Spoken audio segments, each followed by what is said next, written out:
भाजपा मुख्यालय में स्थापना दिवस समारोह। सीएम धामी ने गिनाए मोदी सरकार के ऐतिहासिक फैसले। कहा, प्रधानमंत्री मोदी के नेतृत्व में हर संकल्प हुआ साकार।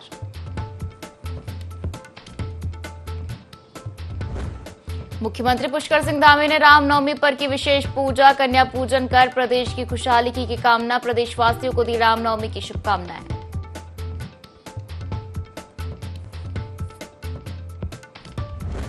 चारधाम यात्रा से पहले सुरक्षा और व्यवस्थाओं पर फोकस। मुख्यमंत्री पुष्कर सिंह धामी लगातार कर रहे समीक्षा। कहा, श्रद्धालुओं को नहीं होगी कोई दिक्कत।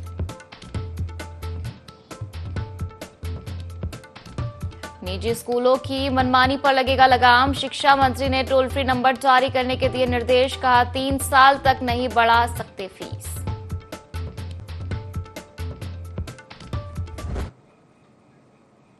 नमस्कार, बहुत स्वागत है आपका। देवभूमि लाइव देख रहे हैं आप और मैं हूं आपके साथ पायल। बुलेटिन की शुरुआत करेंगे खबरों के साथ, जहां भाजपा के 46वें स्थापना दिवस पर देहरादून भाजपा मुख्यालय में भव्य कार्यक्रम का आयोजन किया गया, जहां मुख्यमंत्री पुष्कर सिंह धामी ने शिरकत की। कार्यक्रम में भाजपा प्रदेश अध्यक्ष, भाजपा सांसद, महामंत्री समेत बड़ी संख्या में कार्यकर्ता, पदाधिकारी और भाजपा नेता मौजूद रहे। इस दौरान सीएम ने सभी को रामनवमी की बधाई देते हुए कहा कि अच्छा सहयोग है कि आज भाजपा का 46वां स्थापना दिवस और रामनवमी का पर्व एक साथ है। प्रधानमंत्री नरेंद्र मोदी के नेतृत्व में अयोध्या में रामलला का मंदिर बनने का संकल्प भाजपा का साकार हुआ। पीएम के नेतृत्व में भाजपा ने ऐतिहासिक कार्य किए। कश्मीर से 370 धारा समाप्त हुई। 3 तलाक को लेकर निर्णय लिया गया। वक्फ विधेयक संसद में पास हो गया। जैसे तमाम फैसले जनता के हित में लिए गए।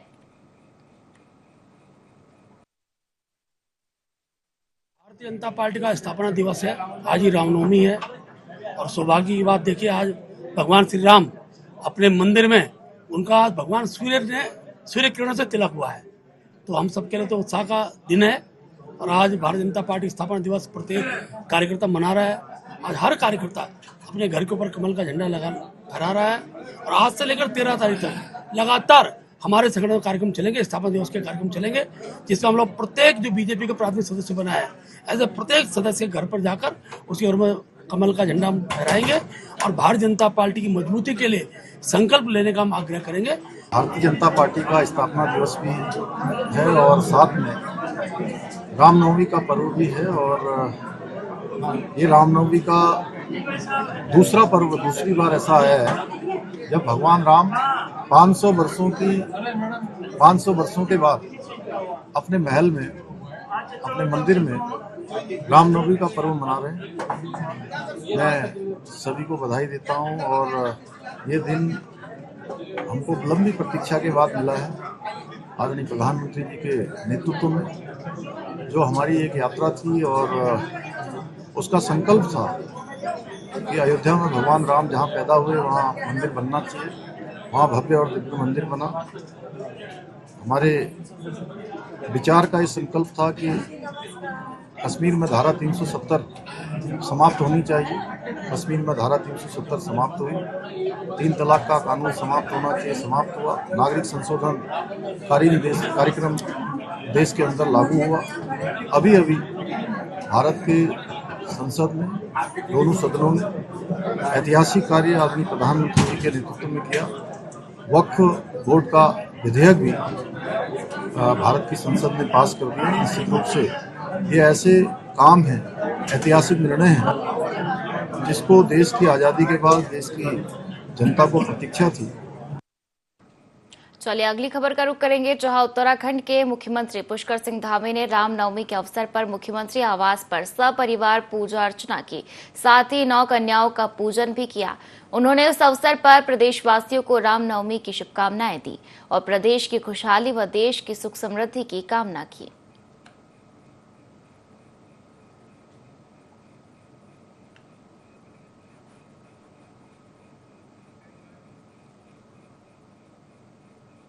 और उत्तराखंड सरकार ने आगामी 4 धाम यात्रा को लेकर तैयारियां तेज कर दी है, जिसको लेकर लगातार बैठक की जा रही है।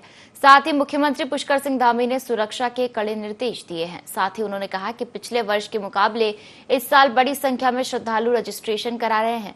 30 अप्रैल से 4 धाम की यात्रा शुरू हो जाएगी।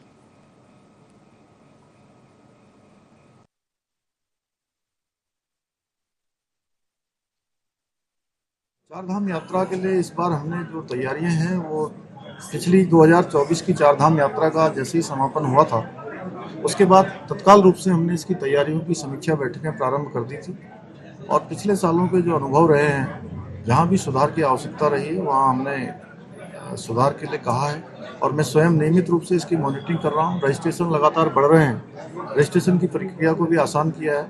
हमारा प्रयास होगा कि राज्य के अंदर आने वाले चार धामों के दर्शन करने वाले सभी तीर्थयात्री श्रद्धालुओं को किसी प्रकार की कोई परेशानी न हो, उनकी सुरक्षा का भी प्रबंध किया गया है और सड़कों के आसपास कहीं किसी परेशानियों का सामना न करना पड़े। ट्रांसपोर्ट डिपार्टमेंट, पुलिस, यातायात सभी व्यवस्थाएं हमने सुनिश्चित की हैं। इधर हरिद्वार के एसएसपी प्रवेंद्र डोभाल के निर्देश पर एसपी सिटी पंकज गैरोला ने कोतवाली रानीपुर का वार्षिक निरीक्षण किया। निरीक्षण के दौरान उन्होंने कार्यालय परिसर की साफ सफाई, भवन की स्थिति, मेंटेनेंस और अभिलेखों की जांच की। उन्होंने अभिलेखों को समय समय पर अपडेट रखने के निर्देश दिए।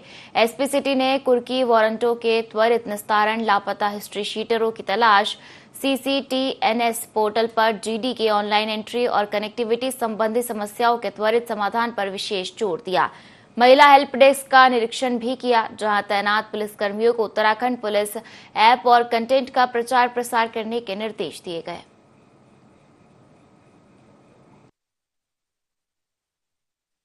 वार्षिक निरीक्षण किया गया है। इसमें जितने भी थाने में असला है उसका पूरा परिसर है उस सबका भ्रमण किया गया। असला उसमें जो माल मुकदमाती हैं, जितने भी वाहन खड़े हुए हैं मुकदमा से उन सबका निरीक्षण किया गया। साथ ही साथ थाने के सभी अभिलेखों का निरीक्षण किया गया और इसमें जितने भी लंबित प्रार्थना पत्र हैं, जितनी भी विवेचनाएं हैं उस संबंध में भी संबंधित उप निरीक्षकों से इसमें चर्चा कर उनको शीघ्र निस्तारण करने के निर्देश दिए गए। और उत्तराखंड सरकार ने दायित्वधारियों की नई सूची जारी की है, जिसमें हरिद्वार के वरिष्ठ भाजपा नेता और पूर्व जिलाध्यक्ष डॉक्टर जयपाल सिंह चौहान को राज्य उच्च शिक्षा उन्नयन समिति का उपाध्यक्ष नियुक्त किया गया है। उन्होंने धामी सरकार और पार्टी नेतृत्व का आभार व्यक्त किया और कहा कि वो अपनी दायित्व को पूरी निष्ठा, ईमानदारी और प्रतिबद्धता के साथ निभाएंगे। साथ ही उच्च शिक्षा के क्षेत्र में राज्य को नई ऊंचाइयों तक पहुंचाने के लिए हर संभव प्रयास करेंगे। साथ ही कार्यकर्ताओं ने उनका फूल मालाओं से भव्य स्वागत किया।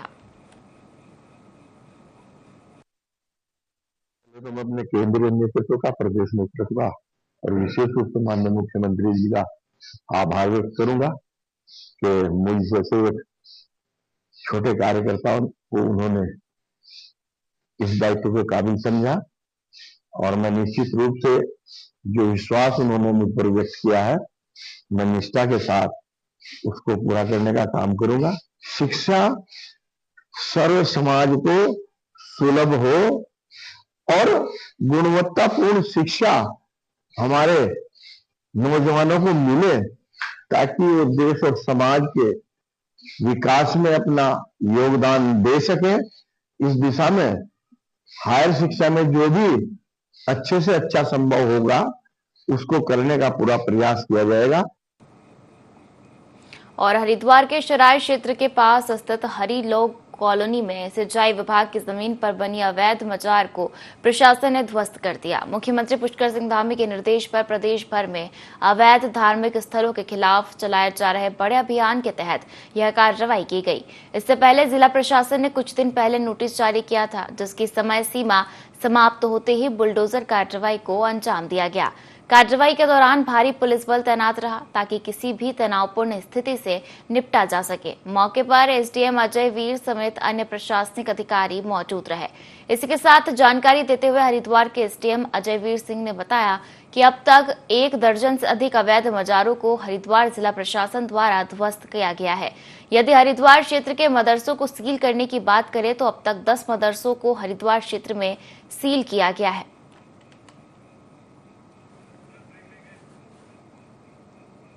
उत्तराखंड सिंचाई विभाग की जो जगह थी वहाँ पे एक अवैध अतिक्रमण था, तो उसके संबंध में ही पूरी विधिवत कार्रवाई करी गई, जिसमें पूर्व में नोटिस वगैरह दिए गए थे, आदेश जारी हुए थे। उसके बाद आज ये कार्रवाई करी गई, उसको हटाया। ये धार्मिक संरचना थी वहाँ पे मजार के रूप में थी, जिसको माननीय मुख्यमंत्री जी और माननीय जिलाधिकारी महोदय के आदेशानुसार हटाया गया। नोटिस भी दिए होंगे सर? हाँ, नोटिस वगैरह पूरी जगह की तरह टाइमली दिए गए थे, उसके बाद पर्याप्त समय भी दिया गया था, बहुत टाइम हो गया था। देखिए, इस संबंध में तो जैसे जैसे संज्ञान में जो आता जाता है उसके बारे में जो संबंधित विभाग होता है उनके द्वारा नोटिस दिया जाता है, कार्रवाई की जाती है।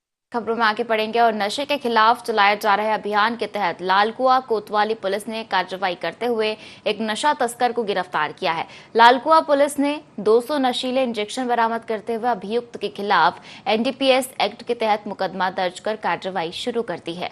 लालकुआ कोतवाली पुलिस ने कोतवाल दिनेश सिंह फतरयाल और एसओजी प्रभारी संजीत राठौड़ के नेतृत्व में सुभाष नगर बैरियर पर संदिग्ध वाहन चेकिंग के दौरान अभियुक्त मोहम्मद अकरम हुसैन को पकड़ा है। वह उत्तर प्रदेश रोडवेज की बस से यात्रा कर रहा था और एक थैली में 200 नशीले इंजेक्शन ले जा रहा था। पूछताछ में उसने बताया कि ये इंजेक्शन उसने बहेड़ी बरेली के रिहान और मुस्तफा से खरीदे थे।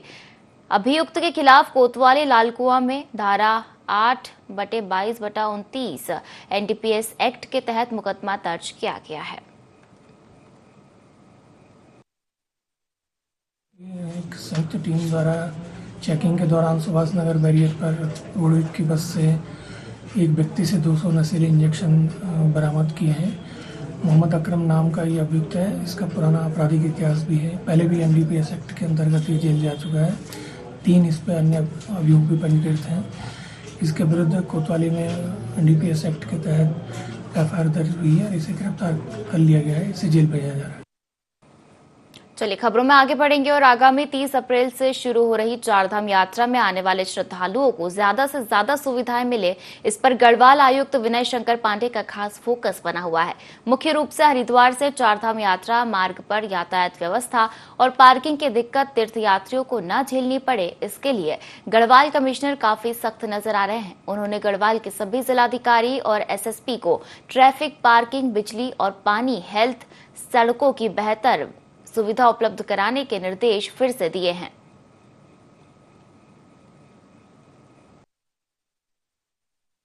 हम जो है वो के पर खुलने वाले हैं, उसमें विशेष पुलिस व्यवस्था की गई है। विशेष ट्रैफिक प्लान को इस बार हम लागू करेंगे। पार्किंग की व्यवस्थाओं में जो पीडब्ल्यूडी को जो कार्य करने हैं या फिर रोड जहाँ पे बॉटलनेक्स है या फिर एक्सीडेंट प्रोन एरिया है, वहाँ पे पैरापेटिंग अगर पीडब्ल्यूडी विभाग को उसको लगाना है, उसके बारे में हमने उसको अवगत करा दिया गया है। और मोरलेस जो पिछली मीटिंग में जो हमने जो टाइमलाइन जो बताया था उसमें 90% तक वो काम जो है अभी बताया गया कि वो पूरा हो गया है। वैसे इस यात्रा की तैयारी हम लोगों ने जैसे ही लास्ट ईयर की यात्रा समाप्त हुई थी उसके तुरंत बाद शुरू कर दी थी और माननीय मुख्यमंत्री जी के स्तर से भी 2 बैठकें इसमें हो चुकी हैं, मुख्य सचिव स्तर पे हो चुकी हैं।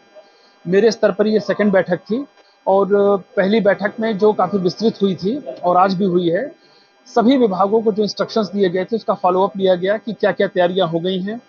जहां तक एक अच्छी यात्रा को, एक सुगम यात्रा को बनाने के लिए जो मूलभूत चीजें होती हैं, एक तो रोड की कनेक्टिविटी, रोड अच्छी हालत में हो, लोगों को रुकने का स्थान उपलब्ध हो, पार्किंग की व्यवस्था अच्छी हो, शुद्ध पेयजल मिले, टॉयलेट्स की पर्याप्त संख्या हो, इन सभी को रिव्यू कर लिया गया है। 25 अप्रैल तक सारे काम पूरे कर लिए जाएंगे। और चैत्र नवरात्रि के अवसर पर बापरू और बंतोली से मां भगवती की भव्य रथ यात्रा निकाली गई। यात्रा में हजारों की संख्या में श्रद्धालु शामिल हुए और मां के जयकारे लगाते हुए रथ मंदिर तक पहुंचा। भगवती मंदिर की परिक्रमा करते हुए महिलाओं ने मंगल गीत भी गाए। साथ ही मंदिर प्रांगण में विशाल मेले का आयोजन किया गया, जिसका लोगों ने जमकर आनंद उठाया।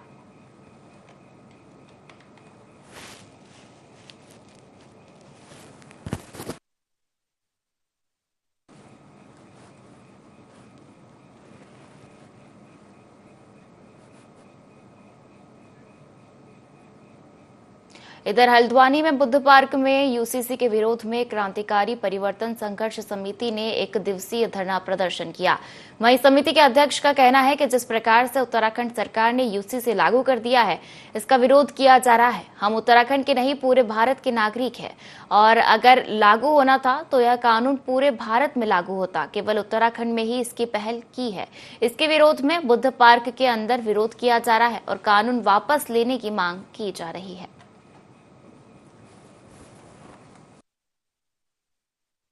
सरकार जो यूसीसी लेकर के आई है वो संविधान विरोधी, अल्पसंख्यक द्वेषी, महिला विरोधी और एक तरह से नागरिकों की निजता पर अतिक्रमण है। वो इसलिए कि संविधान में जो प्रावधान है कि यूसीसी जैसा कोई कानून अगर बनना है तो वो पूरे देश के लिए बनना है। हम नागरिक देश के हैं, किसी प्रदेश के नहीं, किसी प्रांत के नहीं। और आर्टिकल 44 में भी जो यूसीसी की बात है वो पूरे देश के संदर्भ में है। तो पहली बात तो है कि संविधान का अतिक्रमण है। दूसरा, एक ऐसा कानून बना दिया गया है जिसका अधिकार क्षेत्र पूरा देश है। कोई राज्य की सरकार ऐसा कानून नहीं बना सकती कि उसका अधिकार क्षेत्र पूरा देश।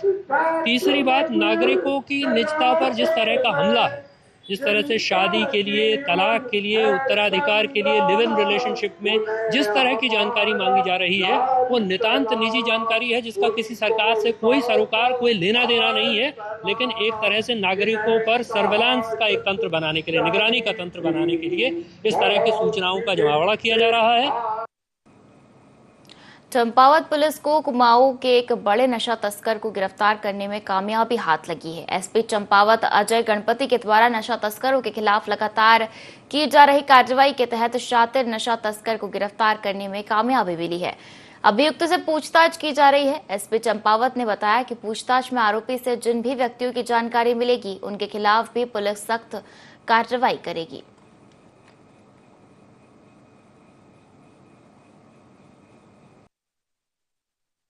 रीटा साहिब में एक एनडीपीएस का मुकदमा पंजीकृत हुआ था जिसमें अभियुक्त कुलदीप जोशी जो खटकना पुल के पास रहने वाला है, उसके पूछताछ के बाद और एक अभियुक्त जिसका नाम है मांग सिंह उर्फ मंगू पुत्र गुरवचन सिंह, ये रहने वाला बिडोरा मजोला थाना नानकमत्ता जिला उधम सिंह नगर का है। मांग सिंह जो है ये रेलवे स्टेशन रामपुर तिराहा उत्तर प्रदेश से इसकी गिरफ्तारी हुई है।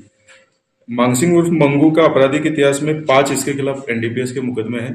इसको हम लोगों ने हिरासत में लिया है, इसको न्यायालय पेश किया जाएगा। आगे इससे पूछताछ में जो भी तथ्य आएंगे, जो भी व्यक्तियों के नाम खुलेंगे उसके खिलाफ भी कार्रवाई की जाएगी। और मुख्यमंत्री पुष्कर सिंह धामी ने देहरादून में सचिवालय में वित्त विभाग की बजट यूटिलाइजेशन को लेकर समीक्षा बैठक की। बैठक में वित्त विभाग से जुड़े तमाम अधिकारी मौजूद रहे। मुख्य सचिव आनंद वर्धन समेत मौजूद अधिकारियों ने आगामी खर्चे और आमदनी को लेकर गहनता के साथ सीएम धामी के साथ चर्चा की।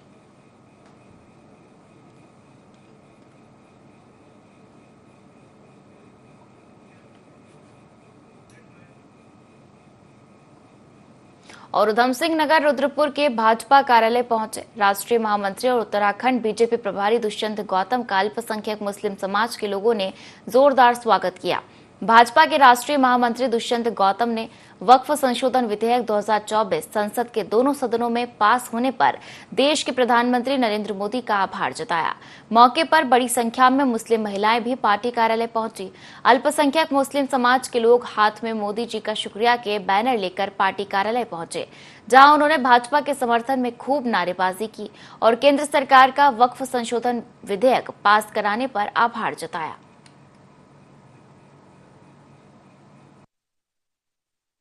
वक्फ का मतलब होता है मुस्लिम समुदायों द्वारा समय समय में दान की हुई भूमि या कोई भी वस्तु, वो दान करते हुए समाज में रहने वाले हर गरीब व्यक्ति का जीवन स्तर बढ़े, इसलिए वो प्रॉपर्टी वो होती है। लेकिन वर्तमान के जो वक्फ बोर्ड के द्वारा जो उसका देखभाल की जा रही थी, वो कहीं गरीबी के लिए स्कूल नहीं बनाने का था, ना हॉस्पिटल खोलने का, ना बेवाओं को रक्षा देने का था। इमामों को तनख्वाह देती है तो सरकार देती है, हज पे भेजती है तो सरकार भेजती है। जिनका काम मुसलमानों के अंदर से गरीबी को निकालना था, वो नहीं कर पाए। इसका उदाहरण सच्चर कमेटी की रिपोर्ट है जो कांग्रेस ने बनाई थी, कांग्रेस के द्वारा आई थी, कि इस देश में सबसे ज्यादा बुरी हालत है तो मुसलमानों की है। संशोधन अधिनियम ये मुस्लिमों के विरुद्ध नहीं, मुस्लिमों का अब तक का सबसे बड़ा सुधार है कि वक्फ यानी दान की भूमि के आधार पर जो एक पुष्टिकरण के आधार पर एक बहुत बड़े कॉकस के द्वारा इतनी बड़ी संपत्तियों का अर्जन किया गया, और उन संपत्तियों के अर्जन में गैर कानूनी संपत्तियों का अर्जन किया गया, चाहे किसी की निजी संपत्ति है या सरकारी है या गांव की है। केवल वक्फ ये घोषित कर दे ये संपत्ति हमारी है और उस आधार पर वक्फ की संपत्ति हो जाए। जो सबसे बड़ी बात है, वक्फ की जो घोषणा है, वक्फ के आदेश के विरुद्ध न्यायालय में नहीं जा सकते। ये कैसा न्याय है कि भारत में न्यायालय के प्रति सबका सम्मान है और उसके बावजूद वक्फ के निर्णयों के विरुद्ध न्यायालय में कोई अपील नहीं की जा सकती। ये संशोधन हुआ है। निश्चित रूप से कांग्रेस के शासनकाल में तुष्टीकरण के कारण से एक बहुत बड़ा अनियमितता जो विशेष रूप से मुस्लिम महिलाएं और मुस्लिम बच्चों के हितों के विरुद्ध थी, एक संशोधन हुआ है और ये मुस्लिम समाज का बहुत बड़ा सुधार है। तुष्टीकरण समाप्त करते हुए वक्फ का नियमन होगा और वक्फ के द्वारा ऐसे जो गैर कानूनी गतिविधियां की जा रही थी, लोगों की जमीनें हड़पी जा रही थी, उन पर भी रोक लगी। इस बुलेटिन में फिलहाल इतना ही। आप बने रहिए IND24 के साथ। नमस्कार।